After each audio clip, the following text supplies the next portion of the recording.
যারা বঙ্গবন্ধুর রাজনীতির চর্চা করেন তারা বঙ্গবন্ধুর শুধু শেষ ৩০ বছরের ইতিহাস আলোচনা করবেন না, তাদের বঙ্গবন্ধুর রাজনীতির ইতিহাস আর অনেক দীর্ঘ ইতিহাস। বঙ্গবন্ধুর রাজনীতির ইতিহাস অনেক লম্বা ইতিহাস। শুধু পশ্চিম পাকিস্তানের স্বৈর শাসনের বিরুদ্ধেই তিনি সংগ্রাম করেননি, বঙ্গবন্ধু যখনই জুলুম হয়েছিল, শোষণ হয়েছিল, সেই ব্রিটিশ স্বৈর শাসকদের বিরুদ্ধে সংগ্রাম করেছিলেন। সেই শেরে বাংলা একে ফজলুল হকের শিষ্য ছিলেন তিনি, যারা ঢাকা বিশ্ববিদ্যালয়ের স্বপ্নদ্রষ্টা ছিলেন। মোহতারাম হাজিরিন, আমার বলার উদ্দেশ্য হলো আজকের প্রজন্ম, আমার আগে একজন দায়িত্বশীল এখানে কথা বলেছেন আইয়ুবী সাহেবের আগে, রাজনীতি আমরা অনেক দলের করতে পারি, যে যেই দলের রাজনীতি করেন, কিন্তু দুটো প্রশ্নে আমাদের সকলকে একমতে আসতে হবে, এক জায়গায় আসতে হবে, সেটা হলো এটা আমাদের মাতৃভূমি বাংলাদেশ, এদেশের স্বার্থের বিরুদ্ধে যেই কথা বলবে, হিন্দু মুসলমান যেই হোক না কেন, তাকে এক চুল পরিমাণ ছাড় দেওয়ার অবকাশ নাই।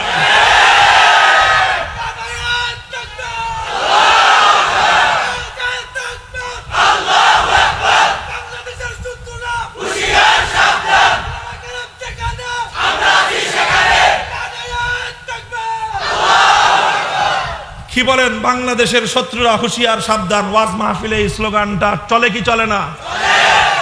হ্যাঁ, ওয়াজ মাহফিলের মধ্যে যা যা শুনেন এগুলো কারেক্ট করেন। অনেকে তো আমাদেরকে বলে আমরা নাকি দেশপ্রেম শিক্ষা দেই না।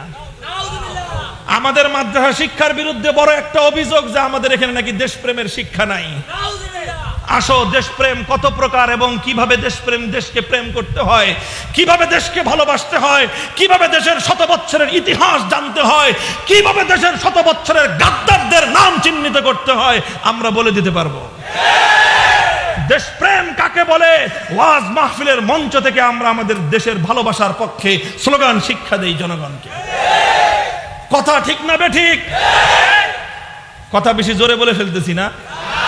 অনেকে রাগ করতে পারেন, ভাই এটা আমার একটা স্বভাব, দেশের পক্ষে কথা বলতে গেলে, মানবতার পক্ষে কথা বলতে গেলে অনেক সময় কণ্ঠের আওয়াজ উচ্চ হয়ে যায়, এতে অনেক সময় অনেকে মাইন্ড করেন। ভাই অনেকে আছে আস্তে কথা বলতে পারে না, অনেকে আছে জোরে কথা বলতে পারে না। আমার এটাকে একটা, আপনারা আমার একটা ওজর মনে করবেন, অক্ষমতা মনে করবেন। আবেগ চলে আসলে কথা জোরে বলতে হয়। দেশকে ভালোবাসি বলে দেশের শত্রুদের বিরুদ্ধে আমাকে কথা বলতে হয়।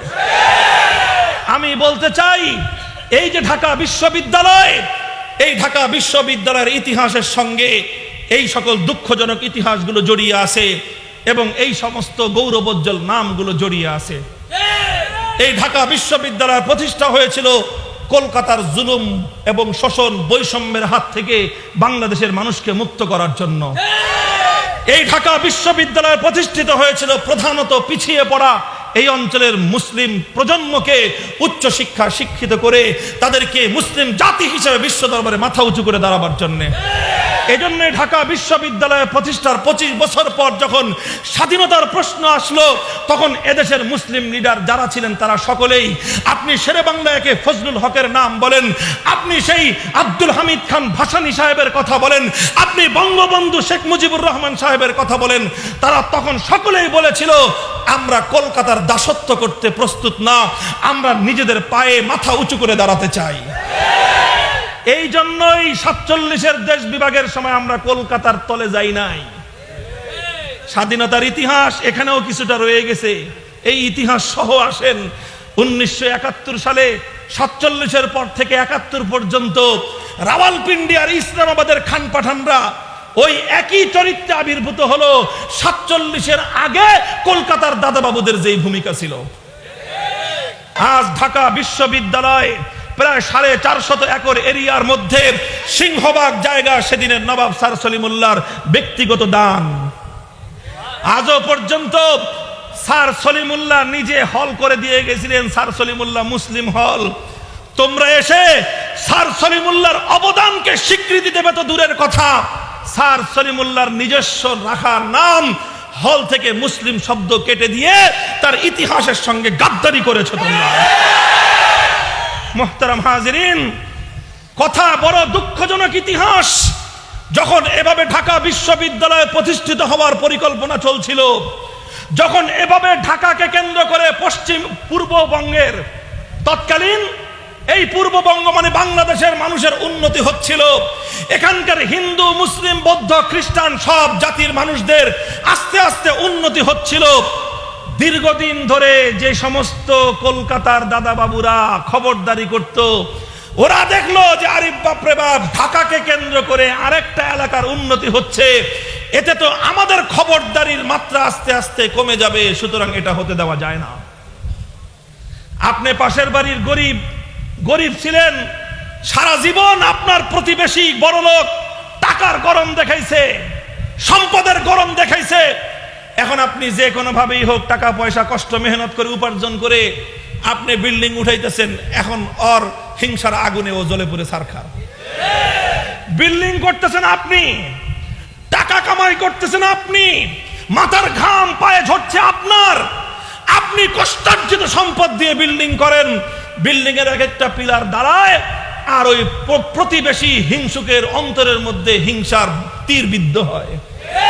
ও কয় যে তুই বাড়ি করবি কেন? কে আমি বাড়ি করবো না কেন? তুই তো গরিব, তুই বাড়ি করবি কেন? আমি বড় লোক, আমি শিল্পপতি, আমি অট্টালিকার মালিক থাকবো, তুই কুড়ে ঘরেই থাকবি সারা জীবন। আছে না নাই?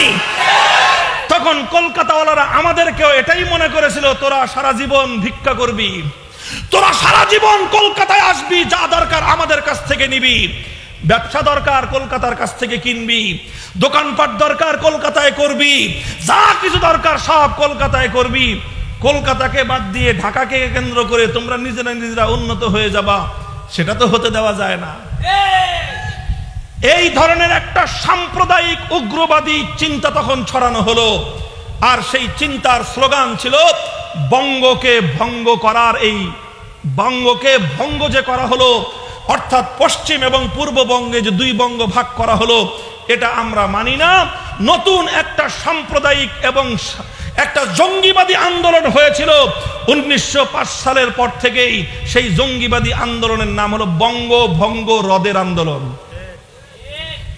বাংলাদেশের ইতিহাস পড়েন, 1971 সালে পশ্চিম পাকিস্তানি খান পাঠানরা যেভাবে আমাদের অধিকার তাদের বুটের চাপায় পিষ্ট করবার ষড়যন্ত্র করেছিল, 1905 সালের পর একই কায়দায় কলকাতার দাদা বাবুরা আমাদের উত্থানকে এক মুহূর্তের জন্য ভালো চোখে দেখে না।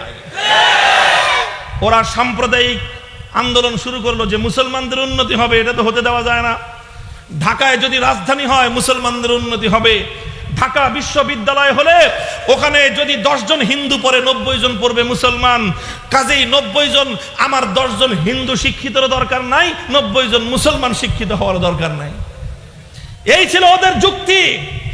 আর এই সাম্প্রদায়িক আন্দোলনের নেতৃত্ব যিনি দিয়েছিলেন তার নাম হলো রবীন্দ্রনাথ ঠাকুর। আমি মহাকবি রবীন্দ্রনাথকে কবি হিসেবে, সাহিত্যিক হিসেবে, ঔপন্যাসিক হিসেবে যতটুকু শ্রদ্ধা দেওয়ার দরকার তার চেয়ে 10 গুণ বেশি দিতে প্রস্তুত।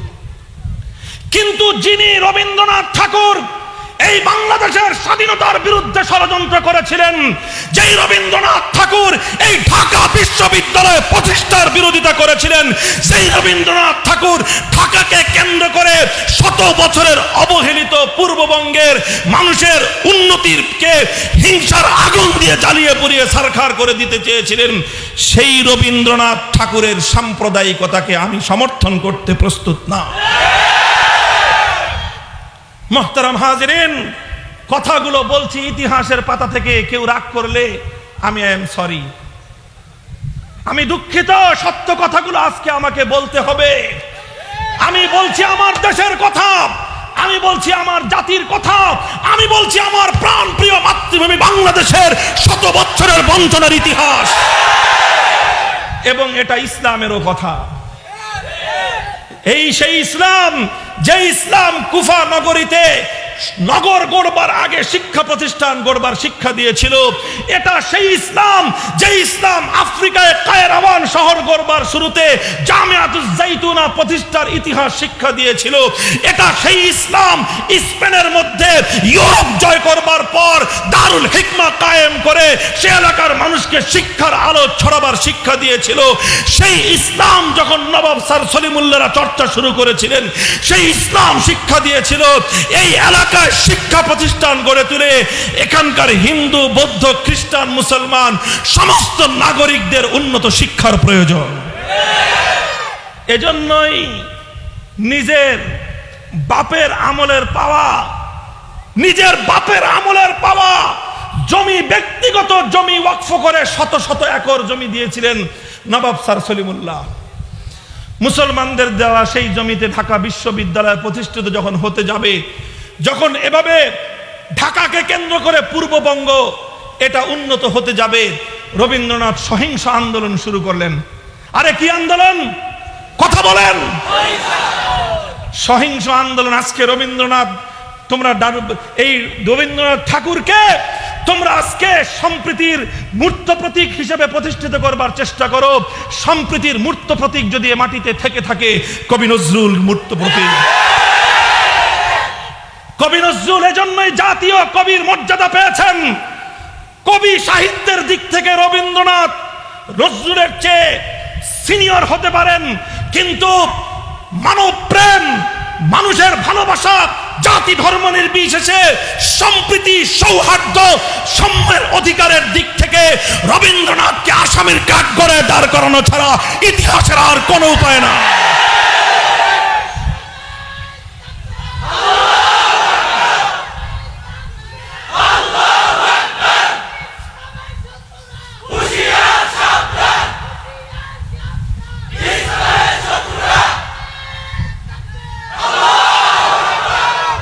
বঙ্গভঙ্গ রদের নামে সহিংস আন্দোলন করলো। ইতিহাস বলে এই আন্দোলন ছিল সাম্প্রদায়িক এবং সহিংস। শব্দটা মুখস্থ রাখেন। কি আন্দোলন? সহিংস মানে বুঝেন, মানে জঙ্গিবাদী আন্দোলন। সহিংস মানেই হলো জঙ্গিবাদী আন্দোলন। সহিংস মানে হলো মানুষ হত্যার আন্দোলন। ওরা এই সহিংসতার মধ্য দিয়ে জ্বালাও পোড়াও সারখার করে এই বাংলার উন্নতিকে ওরা ঠেকিয়ে দিল। 1912 সালে বঙ্গভঙ্গ রদ হয়ে গেল। এই রবীন্দ্রনাথ সহ উগ্র সাম্প্রদায়িক হিন্দু গোষ্ঠী যারা পরবর্তীতে বাবরি মসজিদ শহীদ করেছে, যাদের পরবর্তী উত্তরসূরি, যারা এই নরেন্দ্র মোদীর নেতৃত্বে গুজরাটে কসাই হিসেবে লক্ষ লক্ষ বনি আদমের রক্ত দিয়ে তারা হাত রঞ্জিত করেছে, সেই গুজরাটের কসাই নরেন্দ্র মোদীর নেতৃত্বে আজকে কাশ্মীরে গণহত্যা চলছে। এটা এদের নতুন ইতিহাস নয়। আমি আবার বলছি, ইন্ডিয়ার সমস্ত হিন্দুরা সাম্প্রদায়িক নয়, তবে রবীন্দ্রনাথদের উত্তরসূরি নরেন্দ্র মোদী এখনো আছে। এরা সাম্প্রদায়িক, এরা জঙ্গিবাদী, এরা উগ্রবাদী, এরা হিন্দুত্ববাদের নামে মানুষের অধিকার নিজেদের পায়ের চাপায় ওরা মানুষের অধিকার হত্যা করছে। লম্বা কথা নয়। তারপরে 1912 সালে বঙ্গভঙ্গ রদ হয়ে গেল। ঢাকা বিশ্ববিদ্যালয় প্রতিষ্ঠার সেই স্বপ্ন চূর্ণ বিচূর্ণ হয়ে গেল। ঢাকাকে কেন্দ্র করে এই বাংলাদেশের উত্থান, বাংলাদেশের উন্নতির যে স্বপ্ন দেখা হয়েছিল, সেই স্বপ্ন এটা নিভে গেল। বহু মানুষের হৃদয়ে হাহাকার তৈরি হলো। এদেশের মুসলমানদের নেতৃবৃন্দ রাতের অন্ধকারে আল্লাহর দরবারে ফরিয়াদ করতেন, চোখের পানি ছেড়ে দিয়ে তারা এই দেশের, এই বাংলাদেশের মানুষের অধিকার আল্লাহর কাছ থেকে তারা চাইতেন। তখন 1912 সালে বঙ্গভঙ্গ যখন রদ করে দিল, তারপরে এদেশের মানুষের দাবির প্রেক্ষিতে, অব্যাহত দাবির প্রেক্ষিতে, তোমরা আমাদেরকে প্রদেশও দিলা না, তোমরা আমাদেরকে একটা রাজধানীও দিলা না, একটা বিশ্ববিদ্যালয় করতে বললাম আমরা জমি দেব তাও করলা না। যে কোনো একটা দাবি যদি না মানো তাহলে আমরা তোমাদের আনুগত্য করব কেন? এই কথার প্রেক্ষিতে এসে 1920 সালে ব্রিটিশ গভর্নমেন্ট সিদ্ধান্ত নিল যে ঠিক আছে, অন্তত তোমাদের একটা দাবি পূরণ করি, ঢাকা বিশ্ববিদ্যালয় প্রতিষ্ঠা করে দিলাম। এই ছিল ঢাকা বিশ্ববিদ্যালয়ের প্রতিষ্ঠার ইতিহাস। ঢাকা বিশ্ববিদ্যালয়ের প্রতিষ্ঠার ইতিহাসের যদি আজ বিচার করা হয়, বাংলাদেশের সেই সময়কার উত্থানের যদি আজকে মানবতা বিরোধী যদি ট্রাইব্যুনাল গঠন করে বিচার করা হয়, রবীন্দ্রনাথ ঠাকুর সেই বিচারের আদালতে নিঃসন্দেহাতীতভাবে অপরাধী প্রমাণিত হবেন। এবং সেই ইতিহাসে নবাব স্যার সলিমুল্লাহরা ইতিহাসের কিংবদন্তি মহানায়কের মর্যাদা পাবেন। আজ দুঃখ লাগে, আজ কলিজাটা ফেটে যেতে চায়। আজ ঢাকা বিশ্ববিদ্যালয়, যেটাকে এক সময় বলা হতো প্রাচ্যের অক্সফোর্ড, গোটা পৃথিবীতে ঢাকা বিশ্ববিদ্যালয়ের সুনাম ছিল শিক্ষার দিক থেকে, পরিবেশের দিক থেকে, জ্ঞান চর্চার দিক থেকে, সভ্যতার দিক থেকে, ধর্ম কর্ম আচার অনুষ্ঠানের দিক থেকে এবং সাম্প্রদায়িক সম্প্রীতির দিক থেকে। মোহতারাম হাজিরিন, এরপর কি হলো? 1920 সালে ঢাকা বিশ্ববিদ্যালয় হলো, সামনে সামনে অগ্রসর হলো। আজকে এই ঢাকা বিশ্ববিদ্যালয়ে এখন আর ওনারা নবাব স্যার সলিমুল্লাহরে চিনেন না। এখন নবাব স্যার সলিমুল্লাহর জন্ম দিবস কবে, মৃত্যু দিবস কবে, নবাব স্যার সলিমুল্লাহর জীবনের ইতিহাস কি, ঢাকা বিশ্ববিদ্যালয় প্রতিষ্ঠার ক্ষেত্রে নবাব স্যার সলিমুল্লাহর অবদান কি, এগুলো ওনাদের আলোচনায় আসে না। ওনারা আলোচনা করেন রবীন্দ্রসঙ্গীত নিয়ে, ওনাদের আলোচনার বিষয় হলো রবীন্দ্র সাহিত্য, ওনাদের আলোচনার বিষয় হলো রবীন্দ্র বাবা ঠাকুর। আমি আবারও বলছি, রবীন্দ্রনাথ ঠাকুরকে সাহিত্যিক এবং কবি হিসেবে সম্মান করতে আমার কোনো আপত্তি নাই, কিন্তু রবীন্দ্রনাথ ঠাকুর যিনি ঢাকা বিশ্ববিদ্যালয় প্রতিষ্ঠার সময় আগুন দিয়ে ঢাকা বিশ্ববিদ্যালয়কে জ্বালিয়ে দিয়েছিলেন, হিংসার আগুনে জ্বালিয়ে ছারখার করে দিয়েছিলেন, সেই ঢাকা বিশ্ববিদ্যালয়ের আজকে পরিণাম দেখলে আমাদের লজ্জায় মাথা নত হয়ে যায়। নিজের বাপ সলিমুল্লাহরে বাপ ডাকতে লজ্জা লাগে, আরেকজনের বাপ রবীন্দ্রনাথকে বাবা ডাকতে তাদের আনন্দ লাগে। আরে ভাই, এটা গাদ্দারির ইতিহাস। একটা দেশের গৌরবোজ্জ্বল প্রতিষ্ঠান ঢাকা বিশ্ববিদ্যালয় হলো বাংলাদেশের সর্বশ্রেষ্ঠ বিশ্ববিদ্যালয়। যতগুলো প্রাইভেট এবং যতগুলো পাবলিক বিশ্ববিদ্যালয় আছে, এর মধ্যে ঢাকা বিশ্ববিদ্যালয় হলো বাংলাদেশের 1 নম্বর বিশ্ববিদ্যালয়। কথা ঠিক না বেঠিক? আমরা বিশ্ববিদ্যালয়ে, ঢাকা বিশ্ববিদ্যালয়ের ইতিহাস স্মরণ করি, সেই সময়ের ইতিহাস আমরা আজও স্মরণ করি এবং আমরা বলি, ঢাকা বিশ্ববিদ্যালয় যদি সেদিন প্রতিষ্ঠিত না হতো, তাহলে এই ঢাকাকে কেন্দ্র করে এই গোটা বাংলা অঞ্চলের বাংলাদেশের মানুষের যে উত্থান ঘটেছে, সে কারণে 1947 সালে শেরে বাংলা সোহরাওয়ার্দী বঙ্গবন্ধুরা তারা কলকাতার অধীনস্থতায় যাননি, তারা বলেছেন আলাদা মুসলিম রাষ্ট্র আমরা চাই। যারা বঙ্গ